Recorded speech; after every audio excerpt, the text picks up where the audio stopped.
through the Touch and Go eWallet, the services and basically how you can sign up, register for an account, as well as complete the eKYC procedure that you will need to undergo if you want a 5,000 ringgit wallet limit. Okay, so this is just going to be quite a simple webinar where we are just going to go through each and every step, as well as just pause on a few important points that you need to remember or things that you can remind your community members about if they ever approach you and ask you for help when they are signing up for the Touch and Go e-wallet. So as you know, in February this year, so just a month ago, around a month ago, we announced this launch, and it's actually an initiative together with Touch and Go eWallet, and it's meant to provide or allow refugees and asylum seekers to be able to have access to some kind of e-wallet service.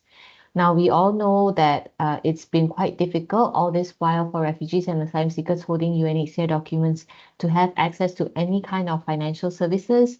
Some of you may have bank accounts. Those that do will know that sometimes it's a little bit complicated to get a bank account, and some of these documents that are required from you, such as proof of employment and stuff like that, is not available to most of other refugees here. So we believe that having the Touch and Go e-wallet is an option that is more readily available to the wider refugee community, and I hope that the community as a whole will take advantage of it as a safe way to store your money. You know, you no longer have to just rely on physical cash, and now it also means that you have another option apart from bank accounts in terms of making online transactions or any kind of financial transaction. Okay, so first things first, you will need to download the app. Now, when you search for it, it's available both on the Apple App Store and Google Play Store. You will need to search for Touch and Go eWallet. Okay, make sure you see when you tell your community members as well, or whoever who is watching this webinar, when you type it out and you look at the Google App Store or Google Play Store or Apple App Store, make sure that it is the logo as you can see here on step number 1. It is a blue logo with the Touch and Go eWallet word. Alternatively, if you are already part of this webinar, you can also scan the QR code, and that will direct you straight to the app. Yeah, so firstly, of course, you will need to install it. Secondly, you will need to enter your Malaysian phone number, and please make sure that when you do so, or when you sign up for the app and the e-wallet, make sure you are using your own phone. Okay, it's not interchangeable, meaning to say if you are using your phone, your friend's phone to sign up for yourself, it will actually be linked to that person's mobile phone and the SIM card that's attached there. So always make sure if you're helping someone that they are using their own phone, and if you are signing up, you are using your very own phone as well. Put in the phone number that is yours, because the phone number is where this OTP will be sent to. So once you key in your phone number, a 6-digit OTP or one-time password will be sent to you via SMS, and you would see that it is quite immediate. You will immediately get a message with a 6-digit number. You're supposed to put the 6-digit number in here, and this is actually a way of it's a security means to make sure that you are actually the person who is signing up for the account. Okay, so once you have put that in, you will now be asked to create a 6-digit PIN that will be used to secure your account. So for those of you who already have bank accounts, you will know that with a bank account as well, you will need to have a 6-digit PIN, or the same way that when you lock your phone, you have a PIN or a passcode so that not everyone can access your phone. This is the same concept with the Touch and Go e-wallet. Okay, so please create a 6-digit PIN, and you will need to key in this PIN. Remember that you will need to key in this PIN whenever you want to make a transaction using your Touch and Go e-wallet. So every time you try and scan, or you want to pay for something, you want to transfer money, you will be prompted for this 6-digit PIN. So please remember it. And of course, don't share this PIN with anybody else. Secondly, another security measure is for you to put in a security question. So you will be able to select out of a list of different security questions, and you need to remember what your answer is, okay? So if you select, for example, the picture here, it says, what is your favorite movie? You have to remember what is your favorite movie. You cannot write, today, my favorite movie is Lion King. And then the next time the security question is asked to you, you don't remember that movie, or you think it's a different movie. You have to remember what the answers are. Um, if you can, just try and remember it in your mind, but if not, maybe you can write it down somewhere and keep it safe. And once again, same with your 6-digit PIN, do not share it with anybody else. Okay, so this comes in handy when you forget your PIN. So for example, you've tried to make a transaction and you forgot your PIN, and now you need to recover your account, right? This provides Touch and Go another way of making sure that you are the correct person and you are the person who should be accessing your account. So you will need to remember your security question and the answer as well. After that, you will need to fill in all your details, okay? So please, please, please key in your personal info as written on your UNHCR ID. So whatever is asked for you on the app, please type it in as per your UNHCR ID. Please make sure the spelling is the same, the spacing is the same. If there is a bin, write a bin. If there is no bin, don't write a bin there. And make sure the spelling is exactly the same. For nationality, as you see in the picture here, while you have your own nationality, I believe there's a UNHCR option there. And this actually helps Touch and Go distinguish or differentiate people who are holding passports and those who are holding UNHCR IDs. Okay, so you select UNHCR and the type ID type, you put UNHCR ID. Okay, and then for the ID number, you would have to put in your ID number as per your card. All right. So once you do all of this, which is the basic registration process, you will now have access to the Touch and Go eWallet basic services, which just means that you have a wallet size of 200 ringgit. You can only keep a maximum of 200 ringgit inside the wallet. However, if you want to get a 5,000 e-wallet limit, which is what Touch and Go is now offering to refugees and asylum seekers holding UNHCR IDs, you'll need to go through a second process, which is called the verification process. So before we go into the steps for that, maybe we just want to highlight to you a few key points, key important points that you need to remember before you start the verification process. And this is from our lessons learned so far with the problems that we have observed and reports back from Touch and Go in terms of the issues that you may encounter when you are trying to verify your account. So first things first, as with the basic registration, please remember to use your own personal information such as your UNHCR ID, your name, and your date of birth, okay? So everything needs to be for yourself. You cannot sign up for an account with your name, but someone else's UNHCR ID.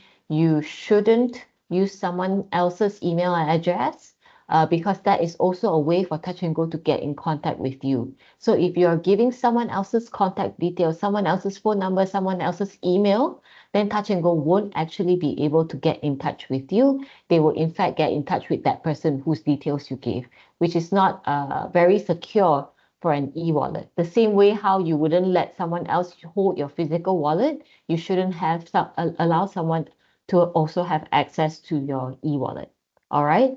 And an important reminder here is to not use any UNHCR emails as your email. If you don't have an email, please try to create one for yourself. You can do so on Gmail, but please, if you don't have one, do not use UNHCR's email for it. We will not be forwarding or sending you any information. If Touch and Go gets in touch with us, it will just never reach you, which is not good for you, especially since this e-wallet is for your benefit. Okay. When moving on to the next points, part of this verification process will require you to take a clear, full photo of your UNHCR ID, be it your UNHCR ID card or your asylum seeker certificate. Okay. So this is a little bit tricky sometimes, but you need to remember that a clear picture will need to be taken, a clear full picture will need to be taken of both your front and back of your UNHCR identity document. Okay?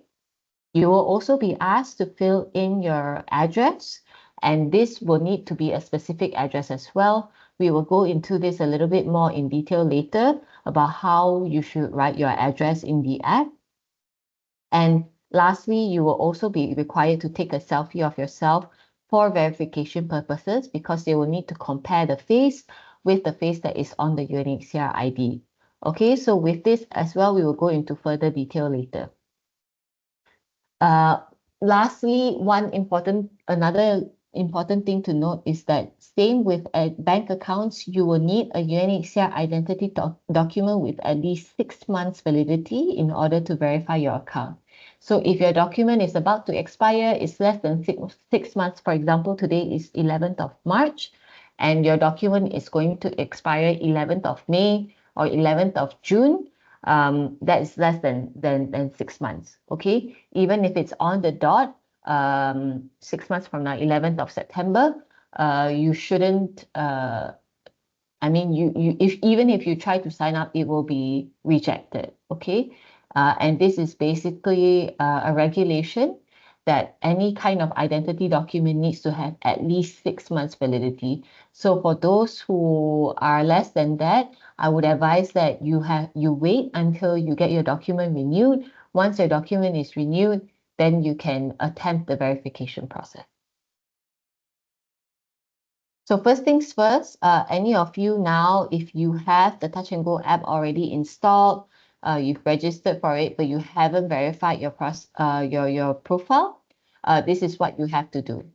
Okay, so if you have it on your phone now, you can open your phone and we can walk through it together. If not, you can just refer back to this later. So step number one, you have to click on the profile icon, which is the top right of your phone, where you have that little person icon over there, where the arrow is showing. And then you would see if you are not verified, it will say there not verified where the arrow is showing. So there's like a little shield with a tick sign. And for now, as you can see in the picture, it says not verified, right? And for you to start the process, you need to click on it to begin the verification process.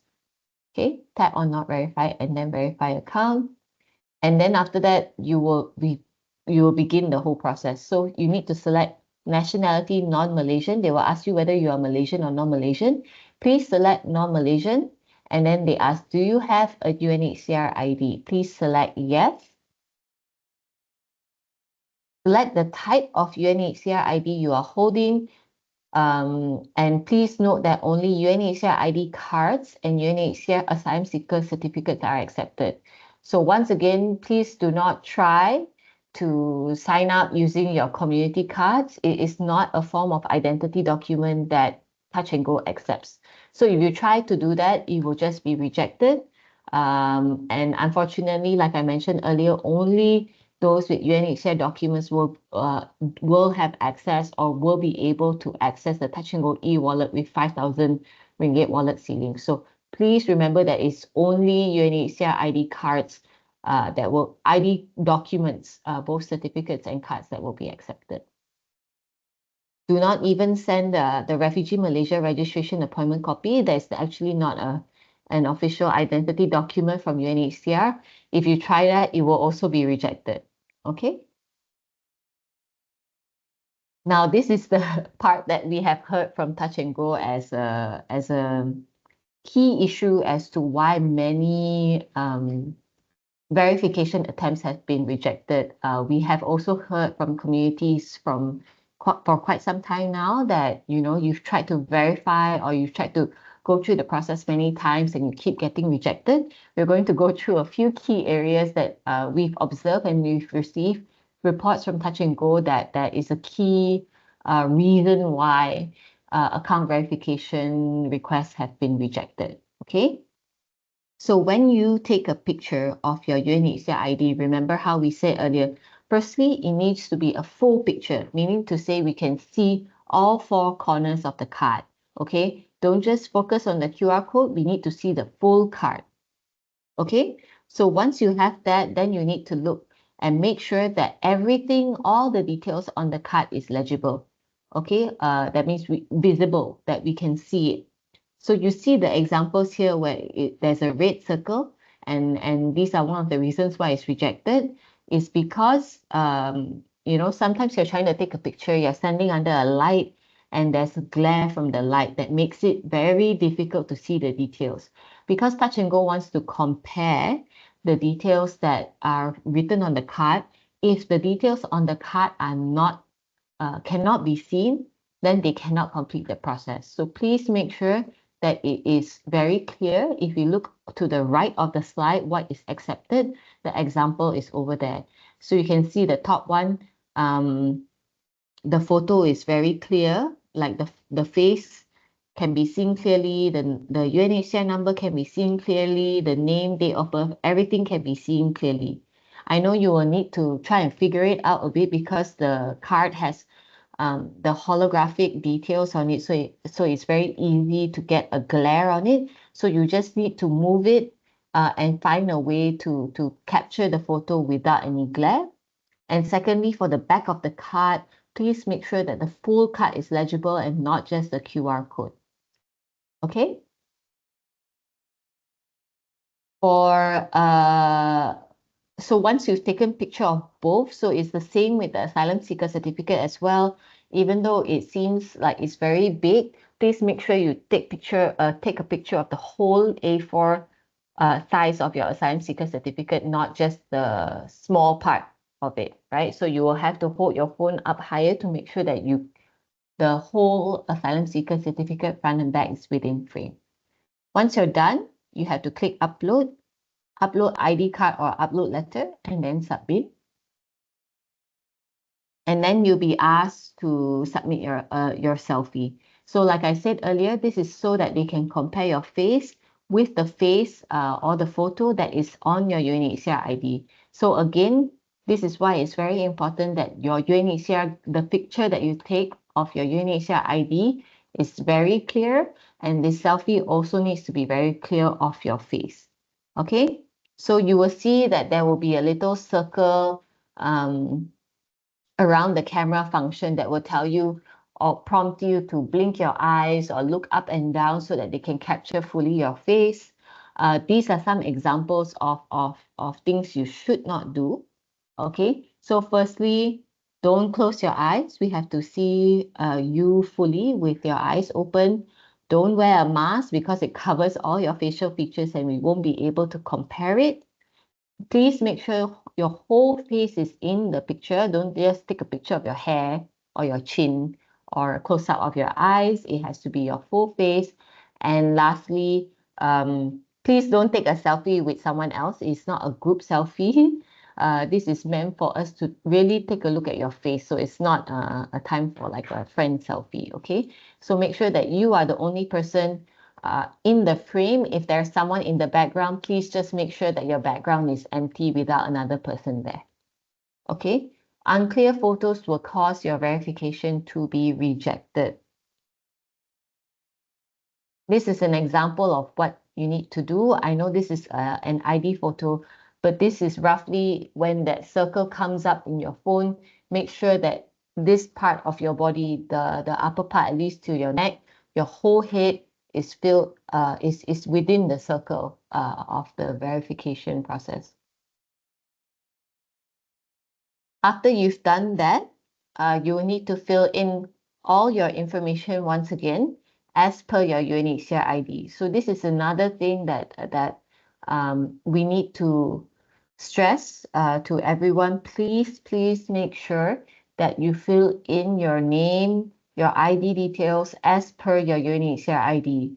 If you have been listening to what we've been saying for the last few slides, you would see that there is a pattern here, right?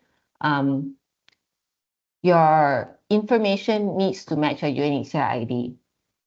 The photo you take of your UNHCR ID needs to be clear so that we can match that information to the stuff that you filled in. Your selfie needs to be clear so that we can compare your face to your UNHCR ID. So you will see that this is actually a process to make sure that you are who you say you are, right? And you hold the UNHCR ID document that you say you have. So this is all part of making sure that everything is safe and secure. If these information is not being filled up properly, or you're not taking clear pictures of the necessary items like your ID, or your selfie is not clear, then Touch and Go won't be able to proceed with helping you open an account because it is not secure. And as a service provider, it is also a security risk to them because they cannot confirm that you are who you say you are. Okay, so please do remind your community members, your friends, if they come up to you and ask you what they should do and how they should do it, or why there is so much information that is required to verify the account. Okay. So again, please fill in your details as per your UNHCR ID, your name as per ID, your nationality as per ID, your ID type, your ID number. You please see here that your UNHCR ID number is your case is the number with the C. And then the case number is your individual ID, which is the number underneath your ID photo. We have labeled it here so that you can go through it one by one. So once again, if you have your app open, you can go through it now. If not, please refer back to this webinar later. Number one, full name as per ID. We have linked it here on your card so that you can match it. Number two, your nationality, which is also available on the card. Number three, ID number. Number three, ID. Oh, sorry, I made a mistake earlier. ID number. No, there's a mistake with the labeling here. ID number is your UNHCR number, which is the top corner. Not top corner, sorry, top of the card, the one with the C or the one with the dash. So this is the group number that you would share with your family members. And your case number is the number underneath your photo, which is your individual ID, the number that nobody else will have. Your renewal date and your card issue, your renewal date and your date of birth, that is all also on the card. Now comes into I guess the more complicating part here.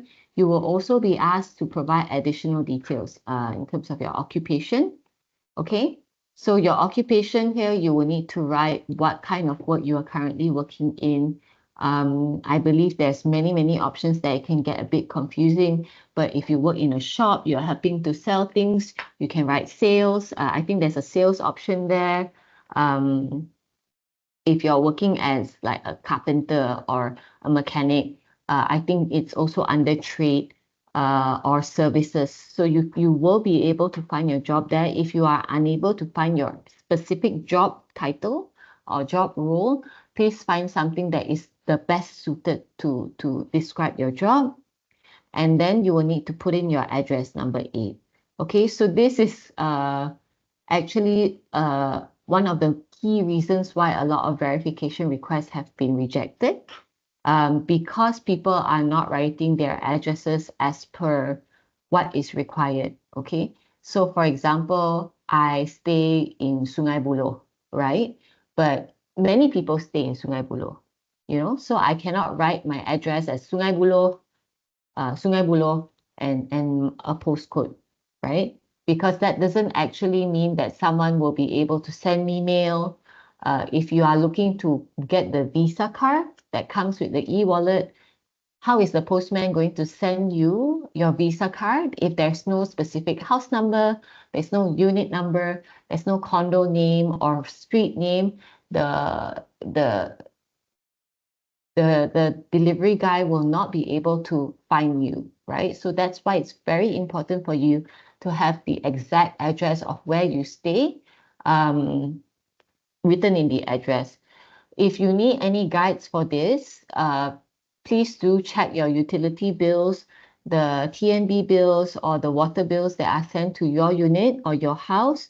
Please use the address that's stated there and copy it, follow it as per its as the listing on, or the way that it is written, the format on the bill, and you will be fine. Okay, so just to stress, don't write I live in MRT Puchong in Puchong, that is not very specific. And once again, think about it this way. If you want to get your Visa card that comes with the eWallet, how will the postman, how will the delivery guy be able to find you? If you are giving a very big address, a very big street name with no specific house number, they will not be able to complete the delivery. Okay?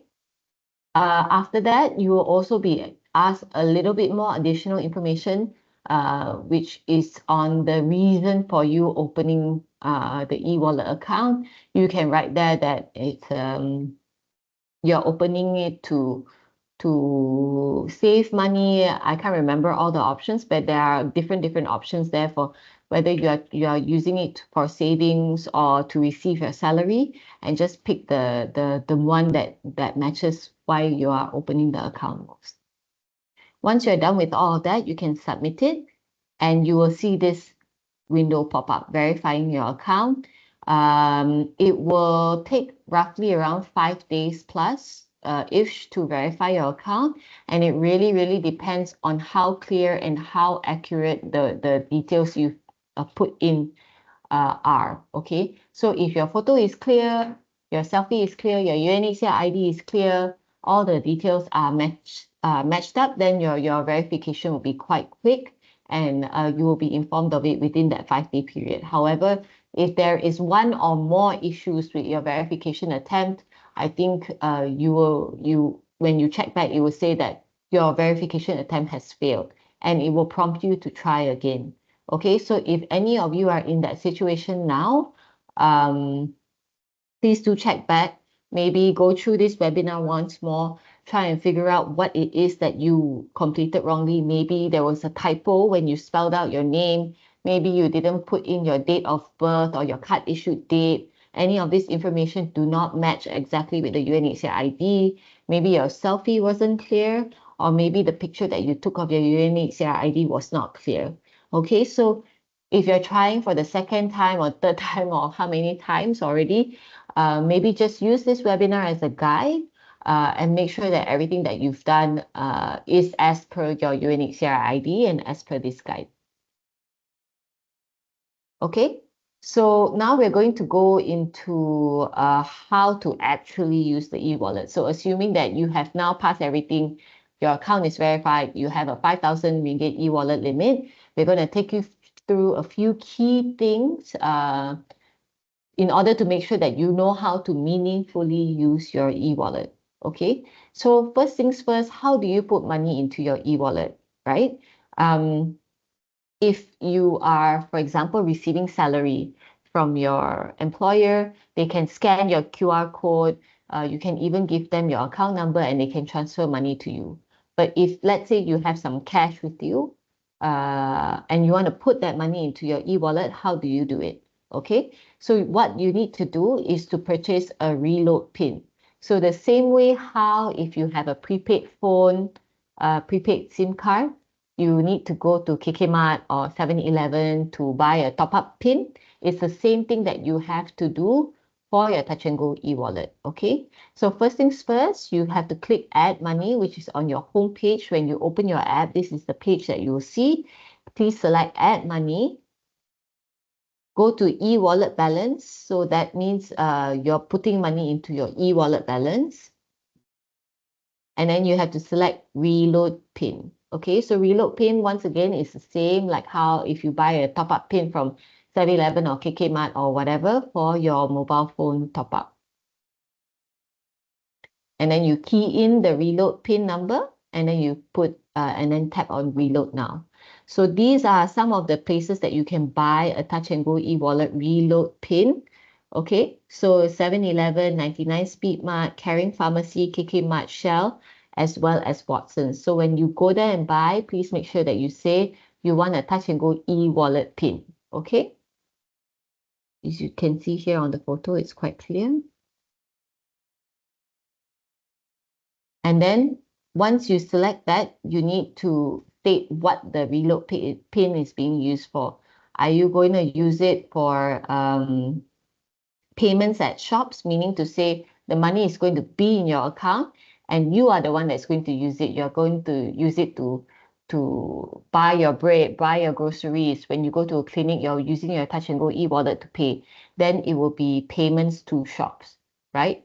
However, if you are using the PIN to send money to other people, so let's say you now have 200 ringgit in your e-wallet and some of that you want to transfer to your friend, then you will need to collect the top one, which is transfers, payments, ATM withdrawals, investments, and more.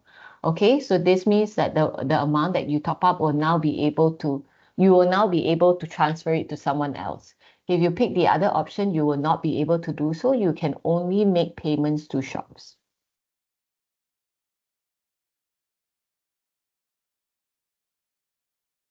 Then there is another option, which is the do it now transfer. Okay.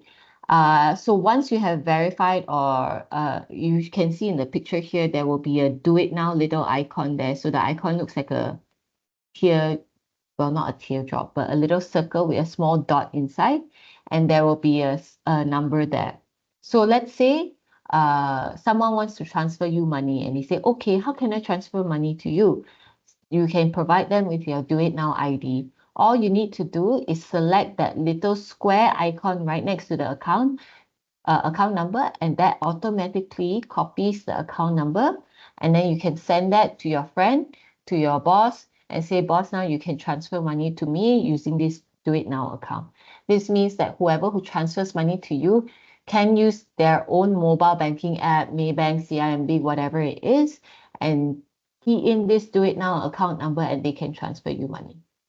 Okay? For now, so some of you may know that Do It Now also has this option where you can link your phone number to the Do It Now transfer. So if someone doesn't have your account, but they have your phone number, they can transfer money to you. Unfortunately, that is not available right now. Okay, so you can only use this this Do It Now account number. You won't be able to link your phone number to Do It Now.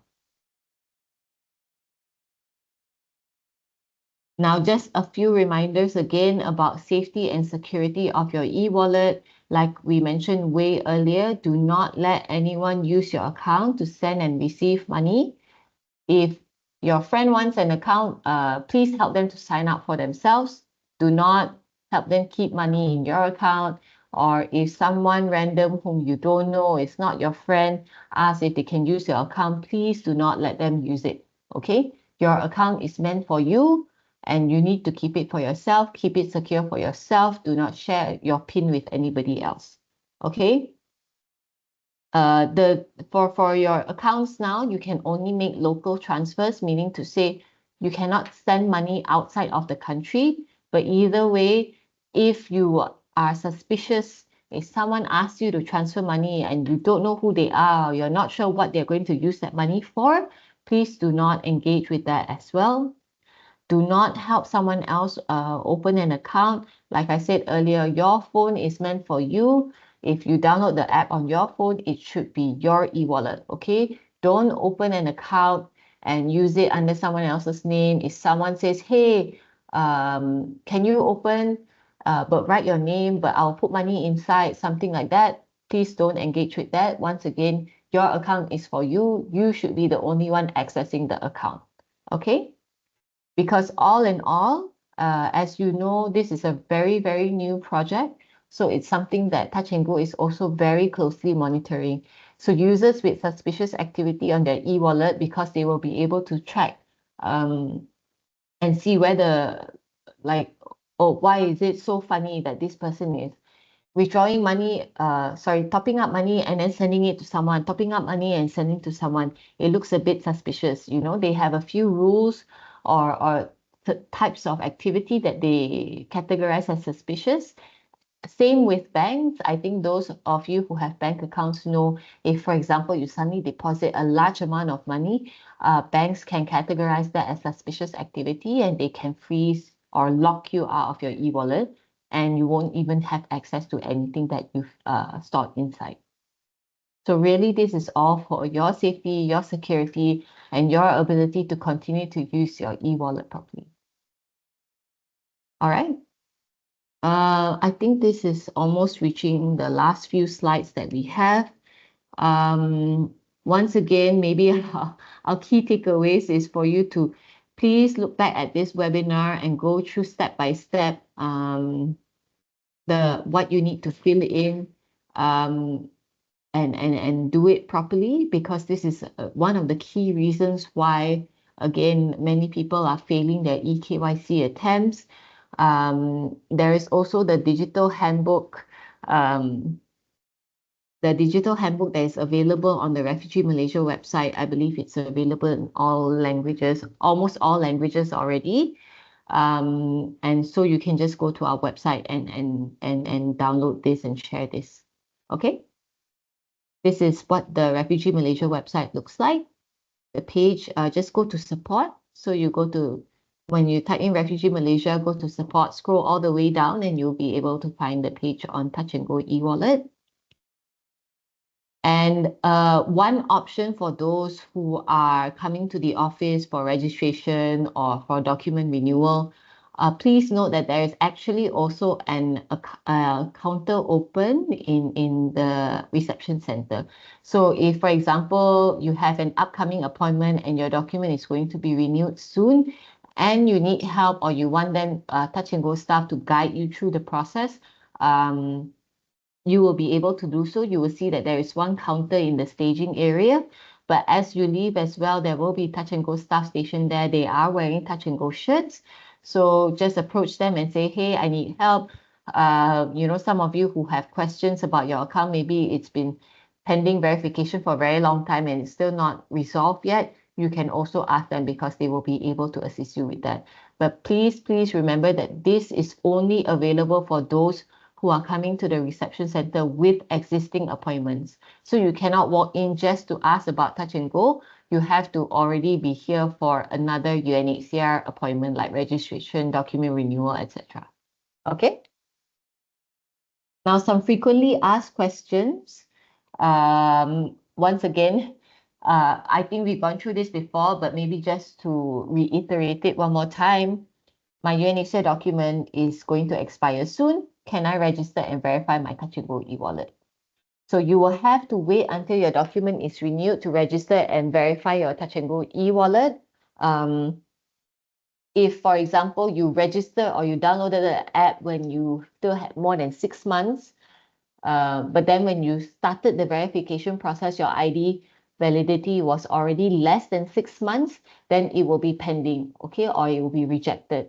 Okay, so you should wait until you have renewed your document and you have a validity of more than 6 months before you attend the verification process. I have registered and submitted my Touch and Go eWallet a request, but my screen keeps showing this. What should I do now? So sometimes, like we mentioned, the verification request will take 5 days or more to be processed, depending on the number of people who have submitted as well, because Touch and Go's team is looking through each and every application. So you will need to give them some time to go through the information. You will get a notification if your verification is rejected or accepted. If your process is rejected, you can actually try again. So it will tell you that, and you can click on a button that just says verify again, if I'm not wrong. Okay, with the Visa card, so I think we didn't include in the slides here how to purchase the Visa card. But once you have verified your eWallet, you will be able to request for a Visa card. You will have to pay 10 ringgit and a 5 ringgit delivery cost. And once again, this is why it is very, very important for you to write your address in full. Okay, so you just need to pay a one-off payment of 10 ringgit for the card and 5 ringgit for delivery. And then within a week, I believe, you will be a Visa card will be sent to your house. Okay, and this Visa card, you can use it the same way you have a bank debit card. Meaning to say, every time you tap this Visa card, the amount will be deducted from your eWallet balance. Okay, so it is not a credit card, it is a debit card. You can only use it or spend as much as you have within your eWallet. So if your eWallet only has 200 ringgit, you cannot spend 500 ringgit on your Visa card. It's not a credit card, it's a debit card. Okay, it's like a debit card, it's considered a prepaid card. With the Visa card, you will also be able to withdraw money from your Touch and Go eWallet. So let's say your employer has already put your salary into your eWallet, and now you need to withdraw some money because you need to pay rent in cash or you need to go to the market, and they don't accept QR payment, for example. What can you do? So you can look for any ATM that has this logo, MAPS logo. Okay, it says MEPS, with that orange kind of border around it. And this is an ATM that can be used across all different banks. Okay, so this is where you can put in your ATM card and withdraw however much you need, and you will get it in cash.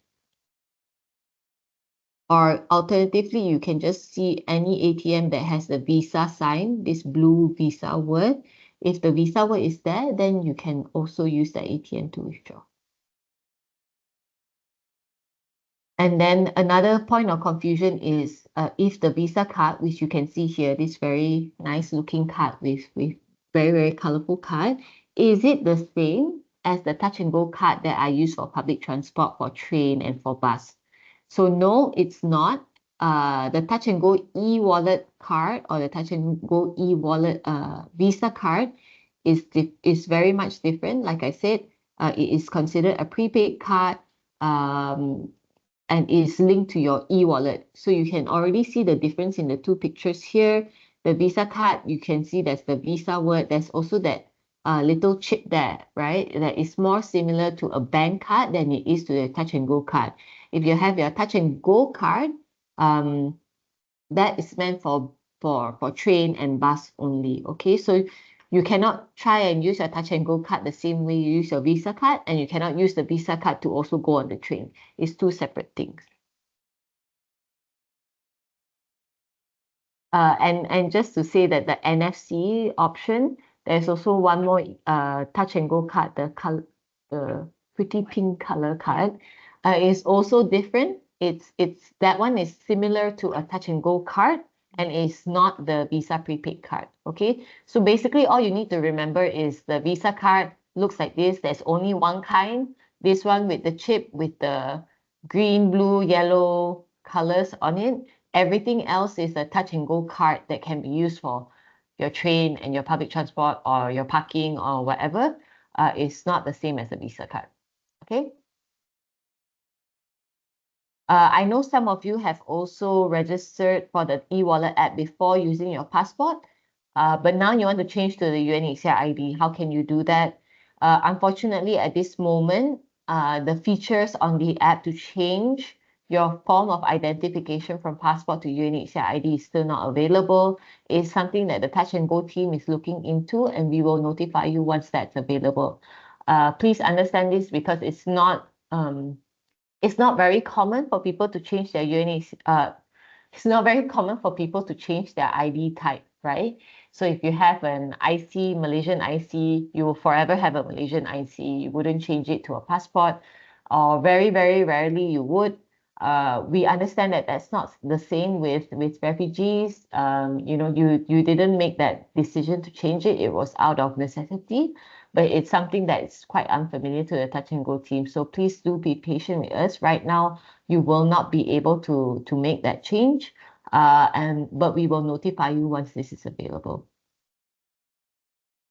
Again, we cannot stress enough. We are using the same slide once more, to say, please remember to use your own personal information. Please make sure that it is spelled correctly. You put your date of birth correctly. All the details are the same. The photos of your UNHCR ID is clear. There's no glare, no reflection. If your ID card is very dirty and there's stains that make it very difficult to read, please clean it a bit first before you take the photo. When you are writing your address, please write your specific address, your house number, your unit number, or your block.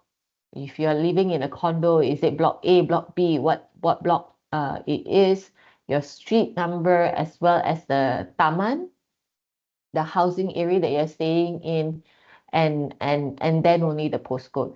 Do not give generic address like MRT Puchong or MRT Sungai Besi, or you stay in a mall.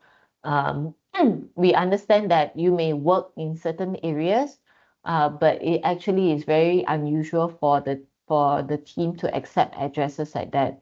So if you have a residential address where you stay, please put that address, and again, put it exactly with an identifiable number, your house number, your unit number, your block number, your condo name, so that when you do request or when you do purchase a Visa card, the delivery can actually be sent to you. A reminder here, do not use the UNHCR ID as your address. If anyone does do that and any Visa cards are sent here, we will actually dispose of it. We will inform Touch and Go and we will dispose of it. So please don't use UNHCR as your address as well. You will not be getting your Visa card, and you would have wasted your money for nothing. Okay. For selfie verification, please make sure again your full face can be seen. Nobody is in your background. Without masks, without hats, without glasses that hide your face. And make sure that your whole face is within the frame. Okay. And so that's it.